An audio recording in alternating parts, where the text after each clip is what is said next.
મારી કિતરા કરો વખાણ કિનારી તો આઈ બધી યાદે કવિ તો એટલા સુધી લખે કે જનની ચૌપદ છે રેણું અને એમાં એક કણ દરિયો શીશ તાકે પુણ્ય પ્રતાપ છે ભય અવની પે ઈશ કે એમાં તારાને ડગલા પગલા પડવાની જે ધૂળ પવિત્ર થઈ હોય એમાંથી એક કોંકરી નહીં પણ એમાંથી એક ઝીણામાં ઝીણો અણુ એને તમે લઈ લો કે જનની ચૌપદ રેણું અને એમાં એક કણ દરિયો શીશ તાકે પુણ્ય પ્રતાપ છે ભય અવની પે ઈશ એના પ્રતાપે દેવતાઓ પૂજાવા માંડ્યા ઈ પરાશક્તિ અને રાજપૂતોના 36 વર્ષની અંદર જગદંબાએ જન્મ લીધો હોય એક જ કુળની અંદર જન્મ લીધો છે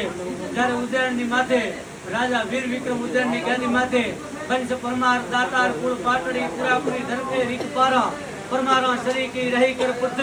પૃથ્વી શિરે નર પરમારા સોધારા દકારી કીર્તિ અજોણી હજારો વર્ષ તક ચલણ હારી આબુરા અજપતિ આદ અન્નાદરા ધરા ઉદ્યાનરા છત્રધારી વિક્રમા તત્તલે જીત જઈ પશુતા કઈ રાજ મે નાવન સાબ કીધા ઈ ભોજ જગદેવ દાતાર યોપમ ભડા દાનમાં શીશ બગી શીશ દીધા જ્યારે રાજા વીર વિક્રમે કમાય કમા હરજીના ભગવાન માતા હરજીના મંદિરની અંદર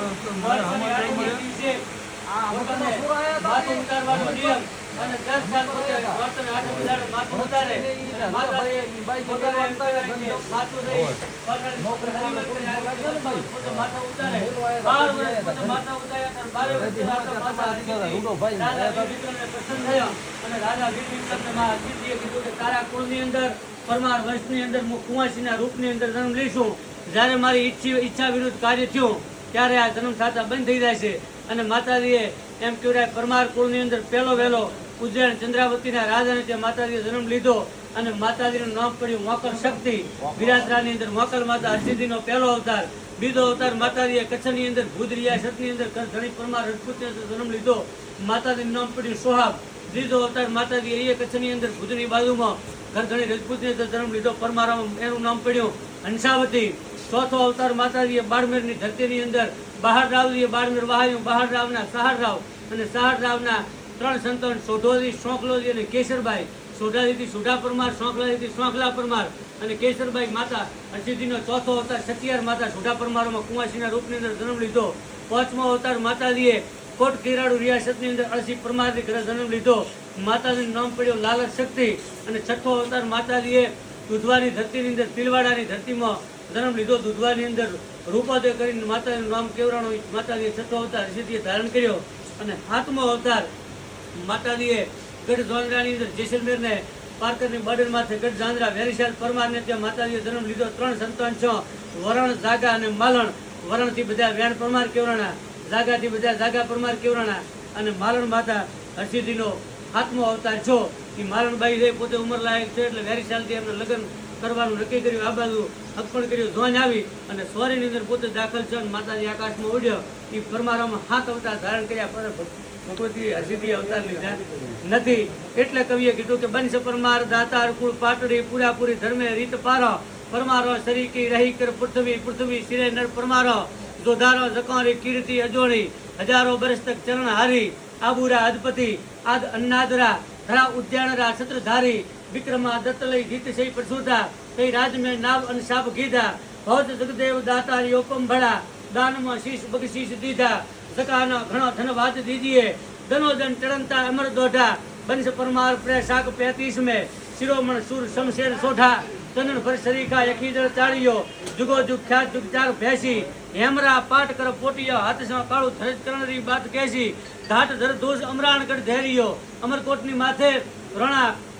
સોઢાજીના પરિવારની અંદર દુર્દનશાલી છે દુર્દનશાલીના દીકરા રાવ ખીવરોજી છે રણા ખીવરોજી છે એ અમરકોટની ગાદી માથે અને રણા ખીવરાજીનું હક પણ જેસલમેર દુધાજી ભાટીને ત્યાં કરેલો અને આ બાજુ રણા ખીવરાજીની ધ્વન તે જેસલમેર ભાટિયામાં આવવાની અને આ બાજુ જોધપુર મહારાજની ધ્વન છે એ જેસલમેર ભાટિયામાં આવવાની હવે એ સમયની અંદર એવો નિયમ હતો કે પરણી અને જે ઉતરે લગ્ન કરીને પરણીને જે સ્વર્યથી ઉતરે જે ધ્વન ખૂબ કરે એ મોટો કહેવાય એટલે અમરકોટના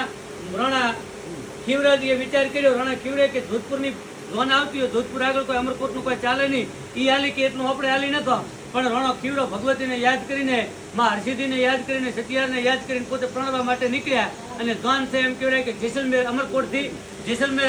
ધ્વન છે રણા ખીવડા સોઢાની આવી આ બાજુ જોધપુર મહારાજની ધ્વન આવી બે ધ્વને એમ કહેવાય કે તોડને સળીને પોતે પહેરવા માટે જ્યારે ફરી ત્યાં પેણી નેસે ઉતર્યા ત્યારે જોધપુર મહારાજે દાયદાની અંદર એમ કહેવાય કે જેની ઘરે બકરીઓ નથી અને હાથી એમ કહેવાય કે દ્વનમાં પોતે મગન વર્ગને પેણીને ઉતરતો પોતે હાલ્યા, હાથી ઘોડા હાલ્યા અને આ બાજુ એમ કહેવાય રોડો કીવડો કરણીને ઉતર્યા અને એમ કહેવાય કે એક ડગલે એક ઊંટ અને એક ડગલે એક ઘોડો, એક ડગલે એક ઊંટ, એક ડગલે એક ઘોડો છેડ જેસલમેરથી ગઢસીસરના જે ઝીલ કહેવાય ગઢસીસરનું તળાવ કહેવાય લગભગ 2 થી 2.5 કિલોમીટરનો ગાળો 2 કિલોમીટરનો ગાળો થાય. હવે 2 કિલોમીટર હેડીને આવવાનું, એક ડગલે એક ઊંટ ને એક ડગલે એક ઘોડો. વિચાર કરો જેટલા ડગલા થવાય છે 2 કિલોમીટરની અંદર. અને ત્યાર કવિએ કીધું કે ચોવરી ખીવરે સરીખા અમરજસ ખાટવા અને ચોવરી ચરંતે બર્દ ચાયો વીર કો જાય ગુણ ગાય બિરદાવ્યો અધેડો અંદર રે રૂપ આયો 501,000 એક પહારમાં 1550 ઘોડા અને ઊંટ એમ કહેવાય દોનની અંદર આ રણા ખીવરે ઓઢે આપી દીધા. તાર કવિએ કીધું કે ખીવરે સરીખા અમરજસ ખાટવા ચોવરી ચરંતે બર્દ ચાયો વીર કો જાય ગુણ ગાય બિરદાવ્યો અધેડો અંદર રે રૂપ આયો 501,000 પહારમાં ખીવરે ખર્ચિયા ભાજ ખાલી ગીત તો જકોરા જુગો જુગ ગાઈ છે એસી કીર્ત નવખંડા હાલી હિંમત રાખો સબળ નર અથાળા કહાળા સુદેશ અદેશ કીધો અર્જુન રાણ ચમડેશ નર આજ દિન લાખ પસાવ દઈ સુદેશ લીધો દાન સિનમાન વિદ્વાન નર દૂસરા અને રાણ સોઢાતણી નહ રાચે આ ધર્મરા કોટ મીંડવાળ અંદર અધૂડા બરદવા ખોટ અન્નો બાજે. અને ત્યાર કવિને કેવું પડે કે પૃથ્વી પતિ પરમાર પૃથ્વી પરમારો તણી ધરા ઉજેણી ધાર અને ગઢી આબુ તો બેઠણો એ માઉન્ટ આબુના પહાડ માથે અતસ્તુના શિખર માથે 4 ક્ષત્રિયોની જે ઉત્પત્તિ કરી એમાં છેલ્લે જે પર નામના રાક્ષસને મારી અને બારે નીકળતો એમ કરે માર કરતો તે પુરુષ નીકળે એનું નામ પરમાર કેવરાણો. એ આબોથી ઉઠી અને એમ કહેવાય કે ધારાનગર ઉજ્જૈન માથે અને ત્યાંથી બાડમેર નવકુટ બાડમેર નો જે નવકુટ લીધું ત્યાંથી સોઢા પરમારો જે કહેવાય સોઢોદી છે બહાડરાવના સાહડરાવના સોઢોદી એ પરિવાર પાકિસ્તાનની અંદર 10 દિવસ સોઢોદી હેડ્યા 10 રાતો હેડ્યા ત્યારે રતાકોટ આવ્યો. રતા મુગલને મારી અને રતાકોટ લીધો. રતાકોટથી 4 પેઢીએ રણા અવતાર દેવે રણા ઉમર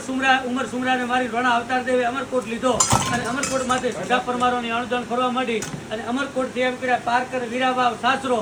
નગર અને અંકલો આખો પારકર લેતો સંવત 1474ની સાલમાં લખીરસિંહ પરમાર રહી પોતે ત્યાંથી મૂળી આવ્યા. 1474 સાલમાં મૂળીને એમ કહેવાય તોરણ બાજુ મૂળીની સ્થાપના કરી તદી એક આશરા માટે કરી તીતર માટે કરી અને 140 સોઢા પરમારો કામ આવી ગયા. ત્યાર કવિને કેવું પડ્યું કે પડ્યા જબાડો 500 સોઢા 20 હાથ એક તેતરને કારણે અળ રાખી કિયાત ઈ જંગલ તેતર ઉડ્યો આયો રાજ દ્વાર જબાડ સૌ ઘોડે ચડ્યા બાધી ઉભા બાર સંવંત 1474 સોઢાનો સંગ્રામ રણ ખેલા રત્નાવતે નવખંડ રાખ્યું નામ. અને એમ કહેવાય કે પોતે એ રણ મેદાનની અંદર કોમ આવ્યા મોદોદી એ લગધીરની ગાદી માથે બેઠા. લગધીરની 7મી પેઢીએ ચોથોદી પરમાર છે પોતે સિંહનું દાન કર્યું. ચોથે સિંહે સમંપીઓ કેસર ઝાલીને પાન હવે રમતો મેલે રણ બારે પહોંચ્યો પરમારો ધણી. એટલે આ જે ભગવતીની કૃપાથી પરિવારની અંદર જે આ જગદંબાની હરસિદ્ધિની કૃપાથી અધરદેવીની કૃપાથી હજી સુધી એ હેડ્યું આવે છે. પણ વાત કરવી છે મારે કે વાગડની ધરતી મેહ ઓછા સ્નેહ દાદા હાક દેતો આગળ પણ વાતો પડી ધરા અમારી વાગડ. આ બાજુ એમ કહેવાય કે દાદો વર્ણો પરમાર એમ કહેવાય બેઠો છે. આ બાજુ મુમાઈ મરાની અંદર ભગવતી મુમાઈ બેઠી છે અને આ છેડે દેશ દેવી તરીકે રવરાય રવેચી માળી આકાશ પાતાળ તુધારી અંબર નાગ સુરનર પાયન અમે દિગપાળ દિગંબર આઠહી ડુંગર સાતહી સાયર તેણ સમે નવનાથ અને નર 64 નારીએ હાથ પસારીએ તેમ હરી રવરાય રવેચીએ દિગ પ્રમેશીએ વકળ વેસીએ ઈશ્વરી મારી વકળ વેસીએ ઈશ્વરી. ઈ વાગડની ધરતીની અંદર જ્યારે રેલડીની અંદર જે હરે પરમારે યુદ્ધ કર્યું અને યુદ્ધની અંદર એમ કહેવાય કે એટલા આશરા ધર્મ માટે કરી ઈ રાજપૂતો કોમાયા હતા કે હવા શેરનો પથરો એમ કહેવાય લોહીની અંદર તણો હતો રેલડીની અંદર અને સદીના ભોગ લીધા છે. હજી સુધી માથા ઉપર ધોળું બધે છે. એ ધોળું બાંધવાનું કારણ એ ટાઈમથી એ હરા પરમારનો પરિવાર ત્યાં પરમારો વાગડની અંદર વસે છે. આ બાજુ ગેડી એ જૂનું વિરાટનગરી કહેવાતું ગેડીની અંદર જૂના સમયની અંદર વેપાર ધંધા માટે મેઇન મથક હતો બેલા અને મેઇન મથક ગેડી. અને આ બાજુ તાલુકો રાપર અત્યારે રાપરનું પહેલાં નામ હતું સાપર અને એ ગેડી માથે તદી ધણ વાગેલો ગેડીની ગાદી માથે રાજ કરે. બેલા તદી વેપારની ધંધાકીય. હવે આ ગેડીની માથે રાજપૂતો ઘણા છે. કોનો વાઘો બારી જેવા રાજપૂતો છે પણ દૈયા જાતના રાજપૂતો ગેડીની અંદર હમત દૈયો એવો છો એમ કહેવાય કે હમત કે હું કોઈ આગળ નમો નહીં એવો એને નિયમ લીધેલો. આ વાત ધીરે ધીરે ભુજ મહારાજાને ખબર પડી અને ભુજ મહારાજને શું કે આવું આ રાજપૂત કોણ છે મારે એને જોવો છે. એ જોવા માટે કરી અને ભુજ મહારાવ હાલનું જે સમખ્યાળી બાજુ ચિત્રોડ છે એ ત્યાં પોતે પડાવ નાખેલો અને ગેડી સમાચાર પતાડ્યા હમત દઈયાને કે મારે હમતને મળવું હમત તું મળવા આય એટલે હમતની માએ કીધું કે બેટા તું જાતો નહીં ને કે તું જઈશ તો તને લઈ જાય છે પોતાની માએ દાવા નથી દીધા અને હમતના બદલામાં બીજા કેટલા રાજપૂતો હમત બની ગયા જેટલા આયા એટલે જેટલા ને ભાડ્યા એટલો ને એમ કહેવાય કે ભુજ મહારાજે કીધું કે આમાંથી એક હમત છે નહીં હમત હોય એને બોલાવો એ હમતને જયારે બોલાય તો હમત આયા જેવા હમત આયા એવા સીધો જે તંબુ હતો એ તંબુ નેચો હતો ત્યારે બધા જેટલા આયા એ બધા નમીને આવતા હતા અને હમત આવતા પેલા તલવારથી તંબુ કાપી નો છો અને ભુજ મહારાજે કીધું આ હમત દઈયો છે કરે સર હોકા કટિયા બાઈ ખગે સર ધારા દેશી ભાઈ મનહર દઈએ તમે એસી વાવો યારો એ હમતને કીધું હમત મારી કને કચ્છની અંદર આવ્યો ભુજની અંદર હું તને મગઈ ગામ આપું ગલાસ આપું કે ના હું આગળ થોડી જો નહીં તો કે તારે જેટલી જમી મગઈ આપું કે મારે કોઈ જોઈતું નથી પણ અમારા ગામની અંદર જે કરશે આ જે જમીનો એનું તમે કરી આપો તદી પોતે કીધું કે અહીંથી ઘોડો થોડાય જેટલી ભય ગેડી પાટીએથી ઘોડો થોડાય જેટલી ભય તારો ઘોડો થોડે એટલી જમીન તારી તારા બાપની એ ઘોડો થોડાય તો શેઠ ફતેહગઢના ગામને કુદરે ખોટ મારો હાલમાં ગેડીનો અને આખો છેમાડો દૈયા રાજપૂતના કારણે કરબી હોય ભરવો ન પડ્યો આવા વિવેક પુરુષો જન્મ્યા છે એ ધરતીની તાસીર એવી છે આ બાજુ ફતેહગઢની માથે ફતેહ મોહમ્મદ વારી નથી વરતી હતી અકલ કુમાર ફતમલ ફેરા ફરતો નર વંકો નોતિયાર વારાહીના જતો કચ્છનું નાકું પેલા જૂના સમયનું વારાહી હતું અને વારાહીના જતને બળવો કર્યો તો ભુજ મહારાજે ફતેહ મોહમ્મદને મળ્યો તો ફતેહ મોહમ્મદને કે તું આ વારાહીના જતન કાબુ કોણ કરે તરી ફતેહ મોહમ્મદ એમ કર્યા ચડ્યો તો ખોખ ઉડાય અને વારાહીના જતને કાબુ કર્યા ને પદે ફતેહ મોહમ્મદે બાદરગઢ અને ફતેહગઢ બે ગામ બહાયા અને એ ત્યાર કવિને કેવું પડ્યું કે વારી નથી વરતી હતી અકલ કુમાર ફતમલ પેરા ફરતો નર વંકો નોતિયાર આવા વીરવર પુરુષો આ ધરતીની અંદર જન્મ્યા છે હારીમથી દોઢિયા જેવા રાજપૂતો જન્મ્યા છે તેને મિત્રતા માટે એમ કરે ગેડીની અંદર એ પોતાના પ્રાણનું બલિદાન આપી દીધું આ બાજુ પાબુજી રાઠોડ થઈને ધરતીમાં બેઠો છે સમળી રૂપ સજાઈ રૂકી દેવલક રાગુએ ગાયો જાય સો જાય કહો પાબુ હવે ચડશો કદી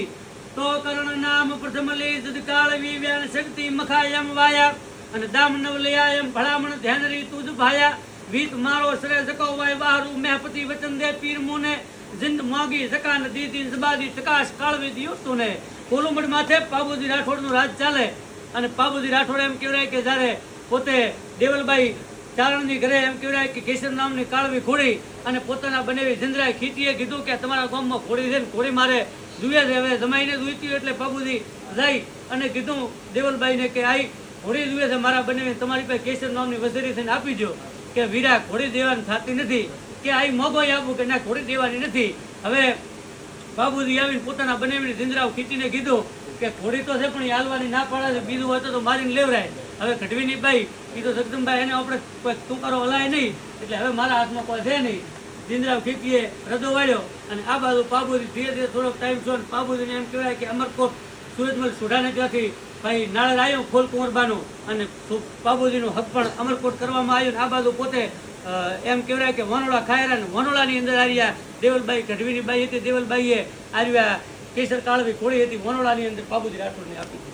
અરે બાબુજીએ કીધું આ શું કરો છો તમે મારા બનેવી માજી તાર તમે ના પડી હવે તમે મને હાલો છો તો મારા બનેવી શું લાગે બાબુજી જોઈતી હતી એટલે મને ના પાડે